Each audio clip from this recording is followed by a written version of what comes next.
Today I'm going to talk about removing and reinstallation of all the bushings in a TH350. The transmission takes a total of 10 bushings, or 9 if you're working with a 4x4. So I got most of the parts that take bushings here. All of their bushings have been installed, so I'm not going to show the procedural part of it itself.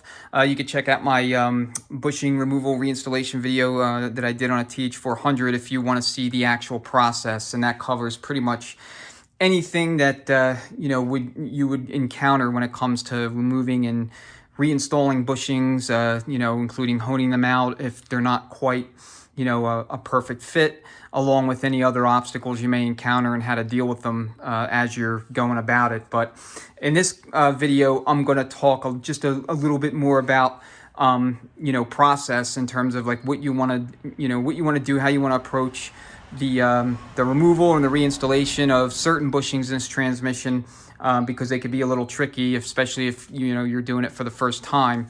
I'll also discuss the specific tools you'll need, including the sizes of the bushing drivers that you'll want to have handy, so that you can completely remove and replace all of the bushings in this transmission, because like most transmissions, this you really need to replace all the bushings. Some transmissions you can get away with only replacing the stator or the pump body bushings, or maybe the bushing in a direct drum or another drum. But in this transmission, much like the TH400s, 480s, they're hard on bushings, and you really need to replace all of them to do a complete rebuild. So we'll get into that. I'll start with the tools, and then I'll work my way through all the different parts. There's a couple of pieces that aren't on the bench, and I'll get to those when we get to the different bushings that they take. But I'll give you enough information so you know what to do, without having to actually see the part on the bench itself. But that's how we'll proceed. So I'm going to get it off the tripod, and then we'll kind of go left to right across the bench, and I'll chat through each of the individual pieces so that you understand what you need to do when it comes to removing, reinstalling, and what size bushing driver you're going to need for each. Okay, I'll start with the output shaft bushing. So that's this bushing right here, and see if the camera can focus. Okay. So with this bushing, this is going to be probably your toughest challenge, especially if you're doing this for the first time. So what you're going to need is some sort of like small chisel to get your old bushing out of here. Now, if you're working on a later TH350, then you're going to have a plastic sleeve type seal instead of a bushing. And I mean, those are fine for the most part, except I wouldn't use them for anything real high performance or heavy duty. I would run a bushing instead, and they'll fit even if it originally took a seal. So the bushing driver that you're going to need to install this bushing is going to be roughly 625 thousandths here on the outer radius, so it fits and you're able to seat it, but it doesn't actually, it's not wide enough to get stuck in the bore here. And on the inner radius, you're going to need something, around 485 to 490 thousandths. Now, this particular bushing driver is actually too wide, so it's not going to fit. But it fit fine, with the outer radius. And what you want to do is you kind of want to get it, started by standing it up on the bench. I mean, this is not on the bench, but just so I don't have to move the camera. You want to stand it up on the bench, and then as steadily as you can, give some smart taps right on the top of the driver just to get it started. And then once it's started, you'll have to take it over to the press, and you'll just press it in like any other bushing. But this bushing has to be replaced. Most of the time, they are extremely worn out. In fact, I don't even have the old bushing from this transmission's output shaft, because it's and I'm at about a million pieces right now. I had to literally shred it with a small chisel. But if you don't replace the bushing, then you run the risk of losing fluid that would otherwise lubricate the rear gear train, and you can potentially have a burn up back there, or parts melting down and whatnot if it gets real bad. So the other consideration is you want to make sure that the journal here on the out or the input shaft where that bushing rides upon is as smooth as can be. This one was a little rough. It had some scoring, so I did the best I could to smooth it down with 400 and 800 grit sandpaper, and it, it'll more or less allow the bushing to slide right over it. There's like essentially no play, other than just a bare minimum that is required so that there's no bind up. But this will seal that lubrication circuit to your rear gear train so that there's no problems there, during operation. So again, that's one of the, if not the most challenging bushing to deal with in this transmission, at least in my opinion. All right, so moving on to the rear planet and the sun gear. They all take the same bushing. Here's the old bushings that came out. They're all the same diameter. And in this case, you're going to need a bushing with an inner radius here, or I should say an inner diameter, minor diameter of 1 and 125 thousandths, so 1.125. And then you're going to need an outer radius of 1.230. And that will allow the bushing to slide on where you can just install it. When you're installing the bushing here on the rear planet, you're basically going to install it from the front. So that means you're going to remove it from the front.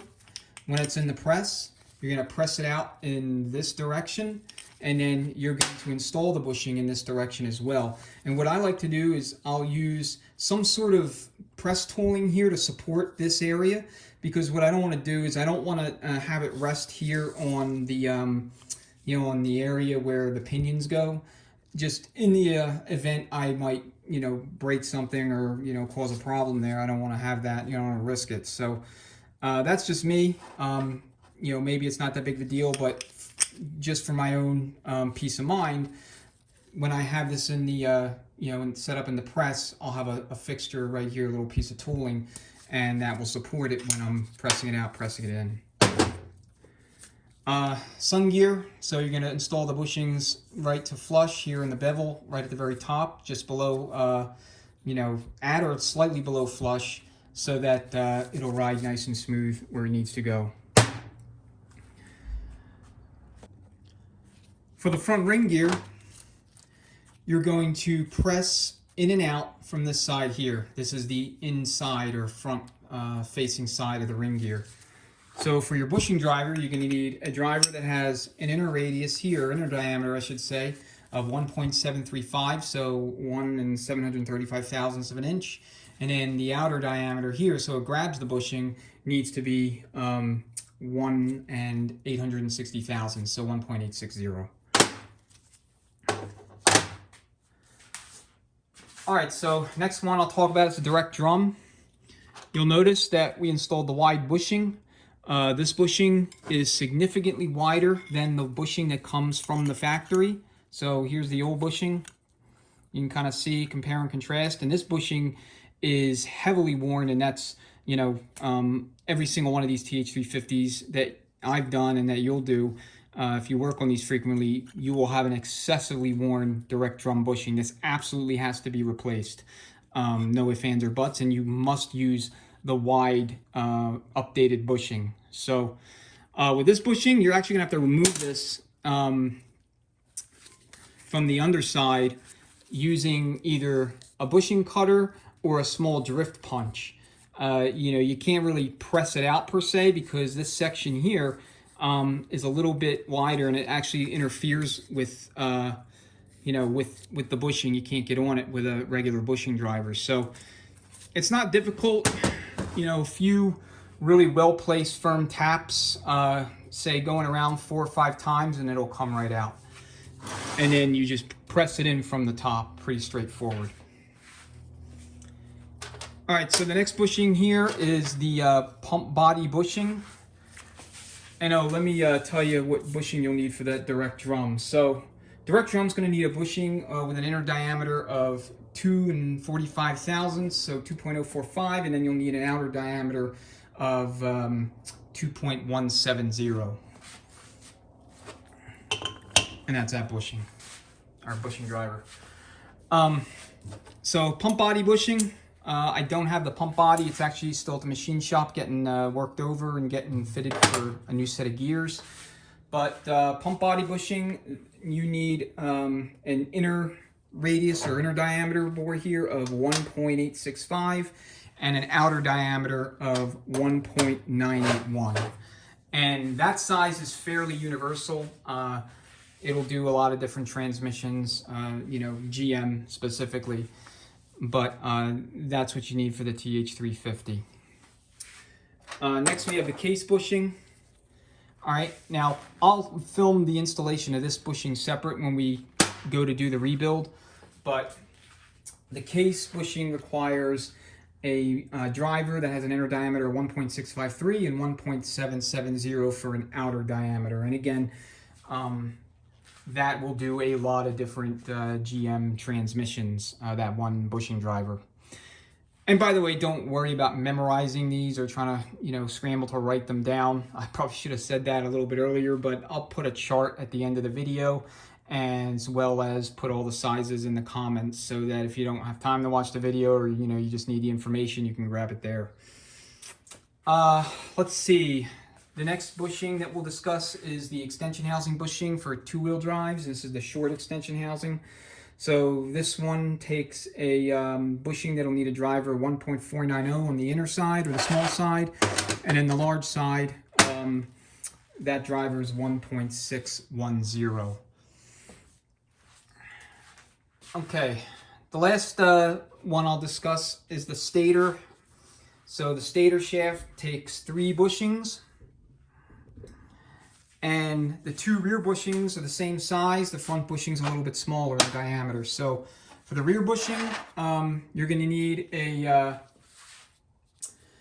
bushing driver that gives you 1 1/47,000ths of an inch on the small side, and then on the large side, you're going to need something that gives you 1 170,000ths of an inch, and it has to be able to fit all the way into the bore, because there's 2 bushings in here. There's this top one that you see, and then there's one right down in here in about this general area.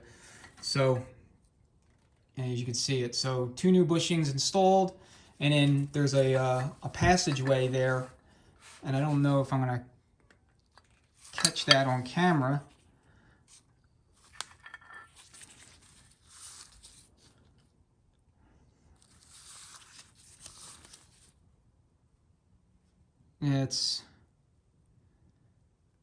It's right there. The lighting really stinks, but I'm sorry about that.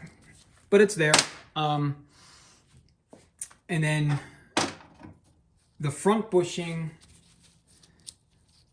and this is the front bushing. So just compare the 2 of them. So you got one of the rear bushings on the left, and you got the front bushing on the right. So clearly the front bushing is smaller. Front bushing is going to need a bushing driver that has an inner, you know, an inner diameter or small side diameter of 995,000ths and a large side diameter of 1.10. Now this particular tool is a Kent Moore bushing driver tool. The number is J21465-3. And this is used for TH350s and 400s for the front stator bushings, and it will drive it to depth that it requires, so that you don't have to guess. So there's the front bushing. All right, and then as far as installing the deeper or inner of the 2 bushings for the rear of the stator, I did film that, so I'll splice that in here so you can see how that's done, and you know what the process looks like.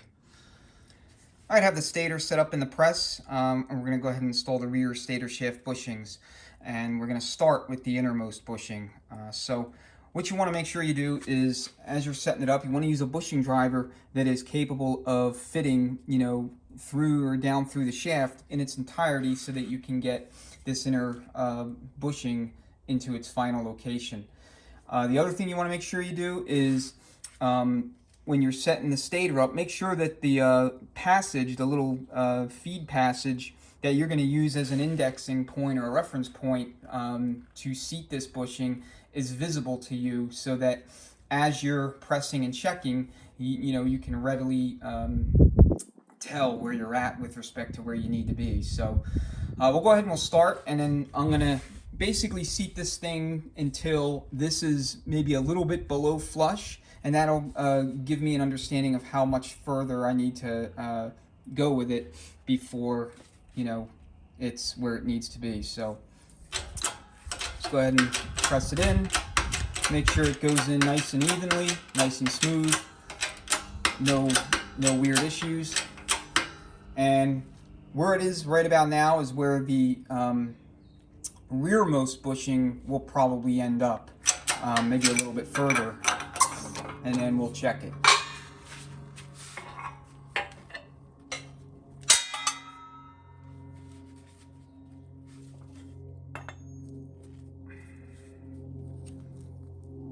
Okay, so you see that port right there? We're about as far above it as we need to be below it. And if you take a closer look, you can kind of see where the previous bushing was, the imprint, if you will. So that can also help you, kind of determine where it needs to be relative to where it is right now when it's fully installed into the shaft. So we'll go down a little bit further and we'll keep checking until we get it to its final location.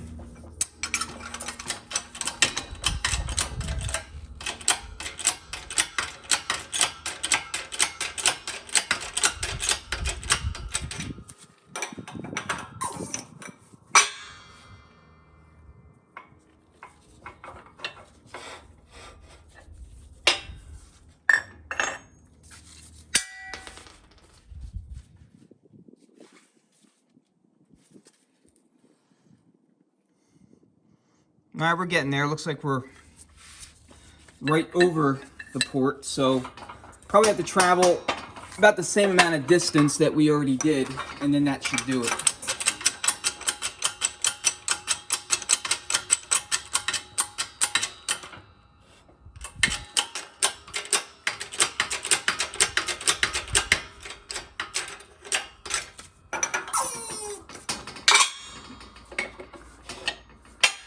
We'll check it again.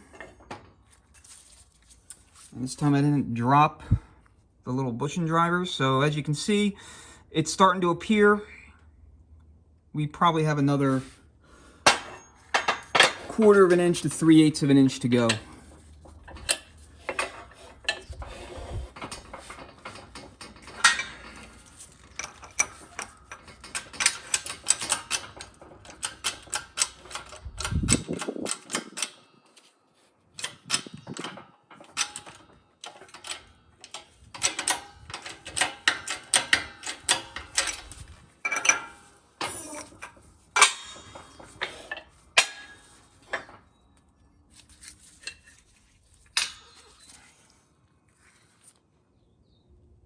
Okay, so literally about another 1/4 of an inch, and then that should take it home.